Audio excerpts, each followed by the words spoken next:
Olá, caros alunos. Estamos aqui, mais uma vez para tratar de temas ligados à formação do TTI, aperfeiçoamento, basicamente formação, né? Na aula passada a gente tratou aqui de temas ligados à avaliação. Hoje a gente começa uma série de vídeos, né? Vídeos curtos, mas com conteúdos bem definidos, pelo motivo de que é importante que vocês vão caminhando na aprendizagem aos poucos, sem assodamento, e vão sedimentando o conteúdo, tá? Então são temas que a gente vai abordar, vai passar para os senhores, e isso certamente vai ser muito útil na formação de cada um de vocês, tá? Então o tema de hoje, ele é um tema preciosíssimo, né? Porque ele trata de algo, o ápice da atividade do corretor de imóveis quando se trata de compra e venda, né? E a gente precisa abordar alguns temas aqui que são essenciais a essa tratativa, tá? Então, é importante notar que a compra e venda, ela busca um fim único, né? Compra e venda imobiliária, que resumidamente eu sei que por mais óbvio que possa parecer, a gente precisa passar por essa construção do saber. A transferência da propriedade imobiliária, ela é o fim a ser atingido, né? Então temos uma propriedade a ser, um bem, né, imobiliário a ser negociado, e alguém pagar um preço por esta coisa, né? Muito bem. A compra e venda em si, ela precisa, né, ser capitulado como um ato jurídico, onde as partes interessadas, né, nessa transação se comprometem mutuamente, né? Então, além de ter o bem imóvel, deixar de ter o bem imóvel para ter bem capital, dinheiro, e o outro, obviamente, né, deixar de ter o capital para ter um bem imóvel, tem outros aspectos dessa compra e venda, né? A bilateralidade fica aí esculpida, né? Ou seja, é importante que as partes desempenhem papéis complementares um ao outro, né? A consensualidade ela é obrigatória, porque senão estaria havendo uma coação e estaria aí esculpido um vício na própria validade desse contrato, talvez até para uns a própria existência do contrato. Ele é oneroso porque envolve dinheiro, né? E como tem várias obrigações que são assumidas por comprador e vendedor, ou promitente e comprador e promitente e vendedor, ele é taxado como comutativo, seria a outra classificação do, do contrato. Muito bem. É importante notar também que nesse processo de compra e venda imobiliária, a gente precisa entender que muitos são os problemas que podem advir dessa negociação. Muitos corretores não se debruçam sobre esses possíveis problemas que possam acontecer. Eu sei que na maioria dos negócios imobiliários, principalmente os negócios imobiliários com pagamento à vista, tudo é muito mais agilmente realizado, e realizado de tal forma que não compromete o resultado, a propriedade, a transferência, seja lá o que for. Mas é importante relatar que são inúmeros os problemas que podem acontecer. Inúmeros. Tá? E a documentação ela não se restringe a poucas e comuns documentos a serem requisitados. Eu ouso dizer que não há negócio 100% seguro. Existe um negócio quase 100% seguro, mas o 100% não existe. Imagine que você vai até um cartório solicitou uma certidão imobiliária sobre aquele imóvel e, de repente, você sai com uma certidão maravilhosa, né, negativa, mas por uma porta você sai com aquela certidão negativa e, no mesmo momento, pela outra porta do cartório, entra um oficial de justiça justamente para penhorar aquele imóvel. Tá? Esse, para mim, é o grande exemplo de que não há negócio 100% seguro. Tá? Agora, não é que não se possa restabelecer o estado anterior, não é nada disso. Eu digo assim, porque muitas vezes você, por exemplo, vai comprar um imóvel à vista, paga o preço dele, acredita que está tudo dentro dos conformes, de repente surge uma nulidade insuperável, ou seja, tem que voltar tudo o que era antes, mas quem recebeu seu dinheiro não tem mais condições de devolvê-lo. Então, eu estou partindo desse pressuposto. Não é da segurança do negócio, no sentido de que você vai ter seu direito garantido ou possivelmente respeitado. O direito, em tese, respeitado, você vai ter. Mas, para mim, o direito lindo, maravilhoso, respeitado lá como teoria, não tem o menor sentido, levando em consideração uma impossibilidade de restrição de valores que você deveria receber e não recebeu, certo? Então, é importante entender que vários são os problemas que podem acontecer. E a gente vai abordar inicialmente e tentar enumerar as certidões, documentos e procedimentos que normalmente se pede na compra e venda de um bem imóvel durante a corretagem. É importante entender também o seguinte: eu vou trazer aqui uma hipótese mais completa, né? Eu trago a hipótese de você estar comprando e vendendo, negociando, intermediando a venda do imóvel de terceiros, né? Ou seja, o corretor, quando está trabalhando com imóveis novos, ele se acomoda um pouco, né? Ele se acomoda um pouco porque boa parte das documentações são providenciadas pela imobiliária, pela construtora principalmente. Ele se restringe muito, né, a receber os registros, né, de incorporação, numerado descritivo do imóvel e tal, e e promover o famoso contrato, né? Vou mandar rodar o contrato da construtora para entregar ao, ao prometente comprador e tchau, né? Então, o que eu queria mostrar para vocês é que não é tão simples assim, né? Não é tão simples assim.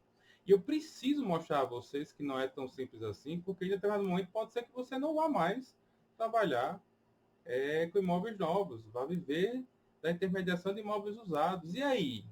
O que fazer? Eu tenho alunos com 8 anos, alunos que foram meus alunos há 8 anos, que nunca venderam imóvel usado.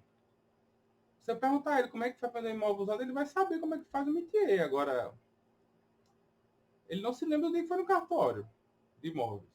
Não se lembra. Então, não é isso que a gente quer. A gente quer que o aluno saia daqui com a base teórica, né, aliada à prática do estágio e material consultivo. Tudo bem?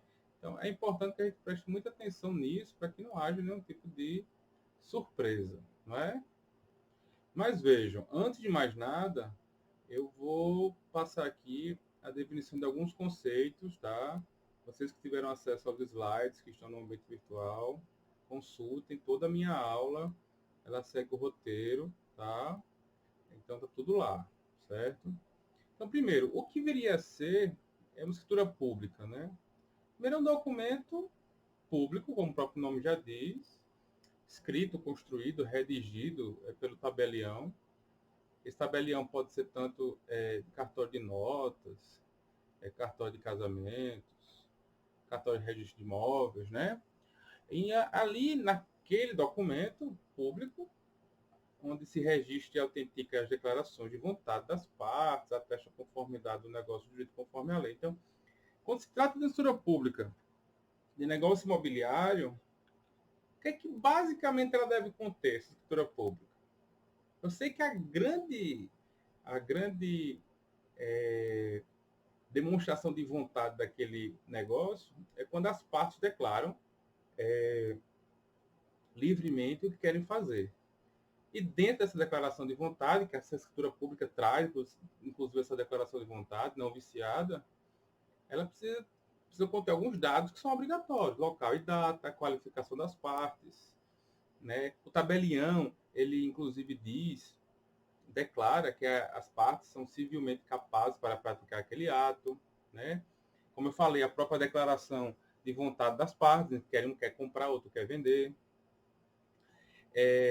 que eles estão atendendo o cumprimento das exigências legais e fiscais. Então, pode aí, dentro disso aí, estar envolvido vários aspectos, né? Tem a ver com condomínio, tem a ver com IPTU, pode haver com a Secretaria de Patrimônio da União, por conta de um laudeme, terreno marinho, etc. Tá? Então, assim, é importante o valor do negócio, tá? Como é que vai ser pago esse preço, quando vai ser pago, a quem vai ser pago, tá? É importante que dentro dessa escritura exista uma descrição pormenorizada, não só do imóvel, mas como mas também dos confrontantes, aqueles que fazem limites com o seu patrimônio, seu imóvel, os vizinhos, por exemplo. Tá? Então, tudo que for averbado na matrícula do imóvel vai ser levado à escritura pública, detalhando e pormenorizando essa compra e venda. Certo? E, logicamente, ao final, vamos ter a assinatura das partes. Né? Mas vamos lá. É importante entender que escritura pública é isso que eu te falei, tá? Um documento público que contém todas essas formalidades, precisa conter essas formalidades, precisa ser pública, porque senão você não consegue levar ele até o cartório de registro de imóveis e cumprir a segunda formalidade. Outra definição muito importante para vocês é sobre a verbação. A verbação é uma palavra que é muito comumente utilizada e as pessoas às vezes não sabem o que quer dizer. Tá? Averbar quer dizer acrescentar ou modificar. Geralmente é utilizada para modificar, acrescentando, retirando ou alterando qualquer tipo de informação que já encontra-se registrada no livro cartorário. Tá? Essa palavra também é utilizada para protocolos administrativos, né? Para procedimentos de inclusão de dados em registros pessoais, etc. Mas é importante que as averbações elas podem ser utilizadas nos cartórios de registro, tanto para efeito pessoal quanto para efeito patrimonial. Tá? E, logicamente, possui um caráter acessório. Por quê? Porque ela acrescenta informação daquilo que já existe. Tá? E acrescentando informação a um registro anterior. Tá? Tanto que nos livros cartorários, a averbação e registro são tratados com nomenclaturas diferentes. Popularmente, a gente chama muito a identidade do imóvel no cartório de registro, né? Mas, na verdade, registro é algo geral, né? Ou seja, é um ato, né? Um conjunto de assentos, de atos registrais, que é válido para qualquer ato a ser registrado. A gente está falando, na verdade, de matrícula. Então, matrícula é a identidade do imóvel. É aquele dado, agora sim, registrado em livro, que traz a originalidade da propriedade. É importante que é nele que serve de base para todos os atos que vão ser averbados referentes àquele imóvel. Tá? Lembrando também que para cada imóvel possui uma matrícula. Tá? Então, registro, por seu fim, é o conjunto de assentos que se registram. Né?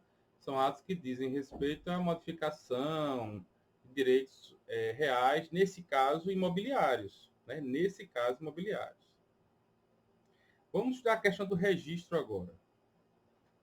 Bom, registrar, existe essa formalidade por razões fortes. Né?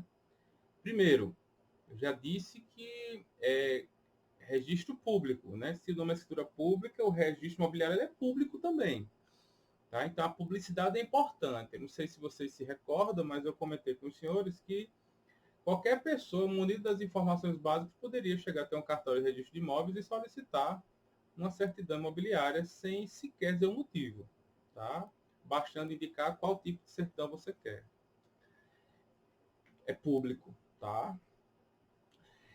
A partir desse registro, nessa matrícula do imóvel, é que se cria direitos imobiliários e direitos reais. Direitos reais quer dizer direitos de propriedade, principalmente. Tá?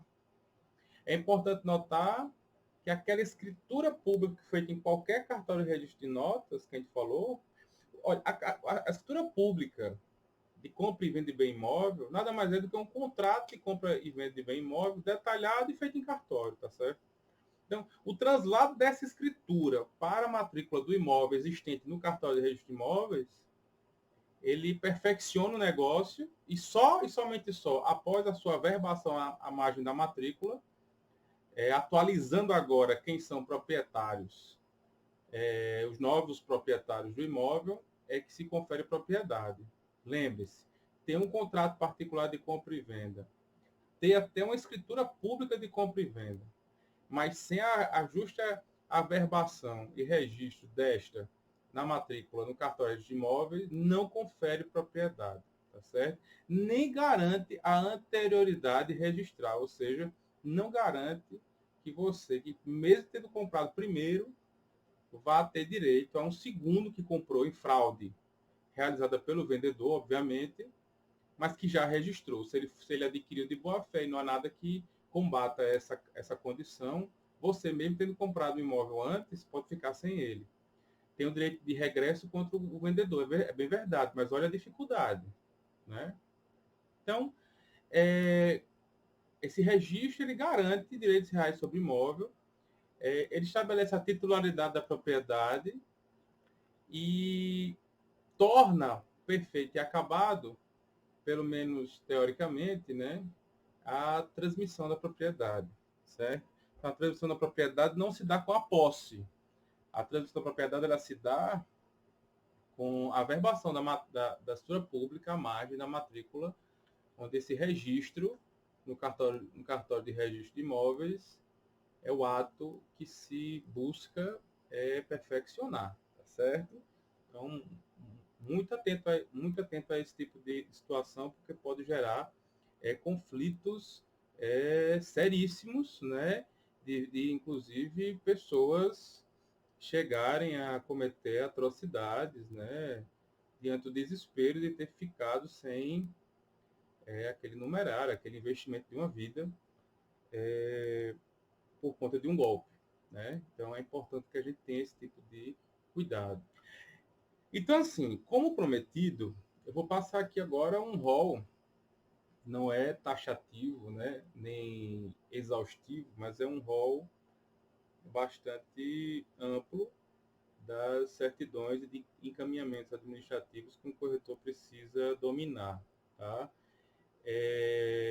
Muitos não adotarão esse rol, mas assumem o risco de um problema. Tá certo? Assumem o risco de um problema.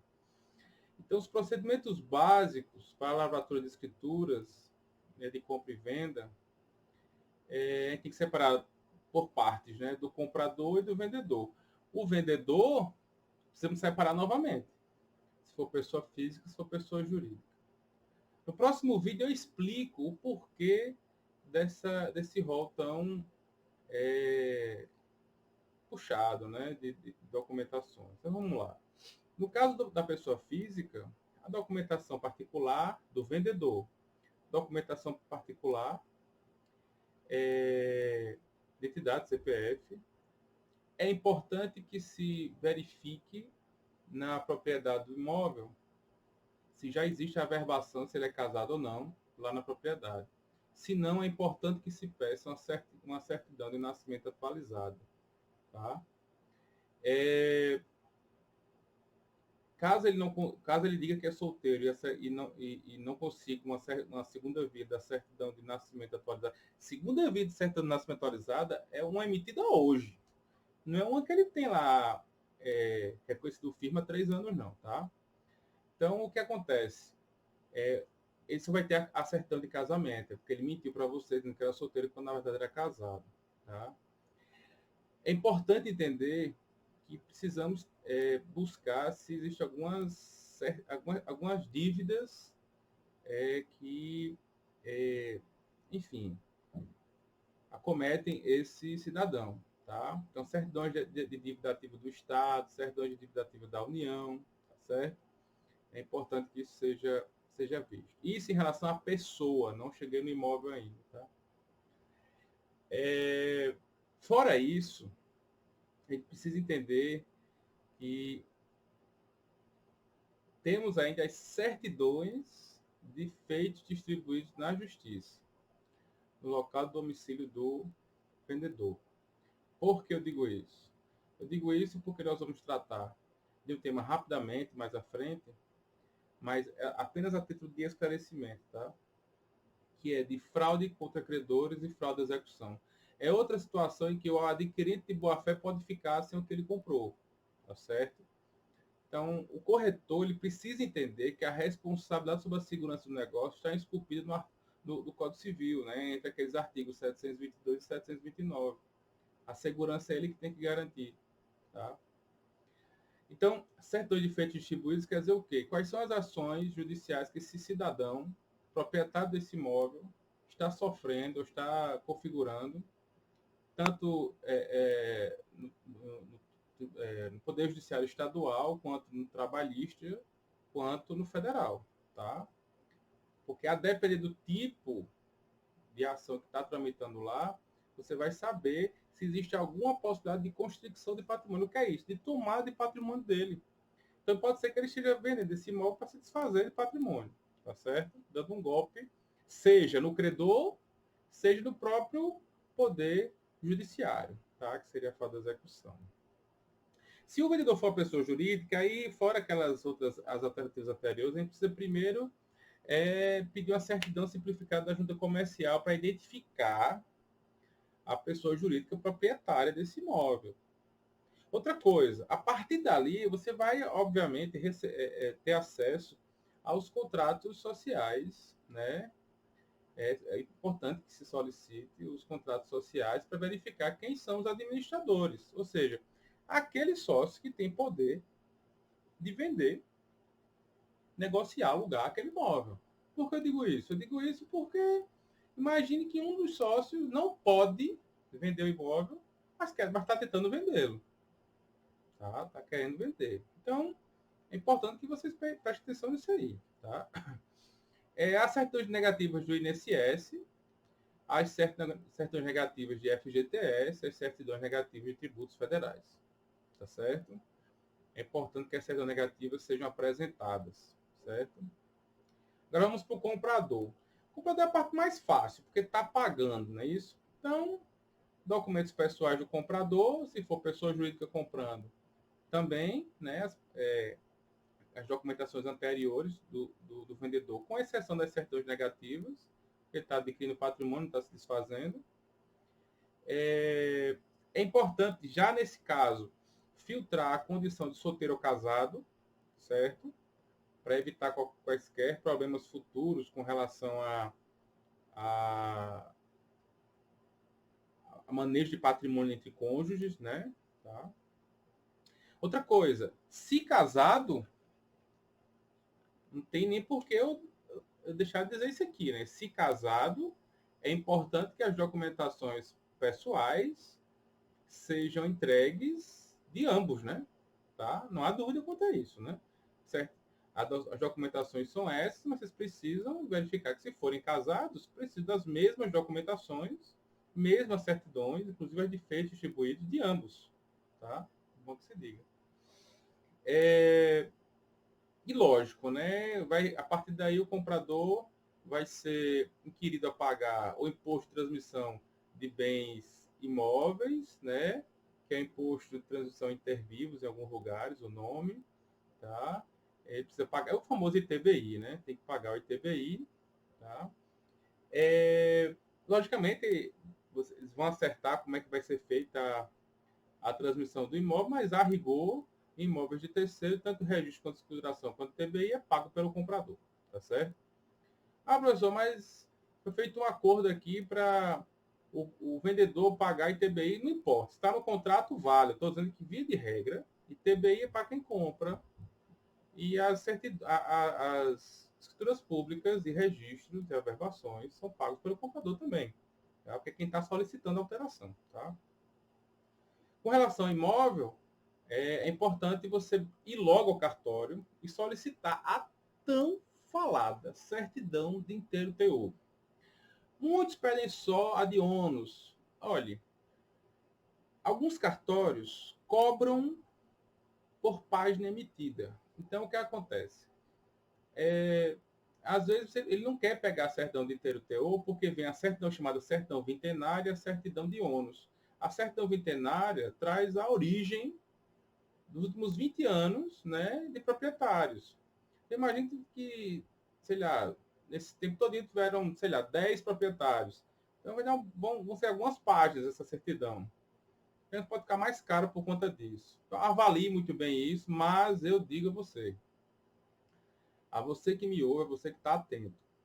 Economizar 20, 30, 40, 50 reais na hora dessa não vale a pena, tá certo? É importante que você tenha a certidão completinha. A de ônus, a certidão que pelo próprio nome já diz, ela certifica se o imóvel está gravado na sua matrícula com alguma restrição, que a gente chama de ônus. Pode ser penhora, arresto, sequestro, disponibilidade de bens, pode ser liminares com disponibilidade de patrimônio, tá? Ações de improbidade administrativa, tá? Que podem tornar indisponível o patrimônio imediatamente, tá? Então, matrícula atualizada do imóvel para saber o quê? Qual é a situação do imóvel, tá? Livre, desimpedido, primeira. Segundo, IPTU, é importante ter a certidão negativa, a certidão de quitação, né? Não pode ter débitos municipais, nesse caso. Se for o terreno de Marinha, é importante ir na Secretaria de Patrimônio da União e tirar uma certidão negativa de débitos da União, tá? É importante que isso aconteça. Se for imóvel em sistema de condomínio, precisa ter a declaração do síndico atual, informando que não existe débitos com este condômino, tá? É importante que se veja isso. É importante também que o corretor, nesse momento, visualize outras situações. Por exemplo, imagine que vocês estão indo no condomínio e o condomínio é maravilhoso, é lindo e tal, sendo que existe um débito enorme lá que foi negociado e virou taxa extra.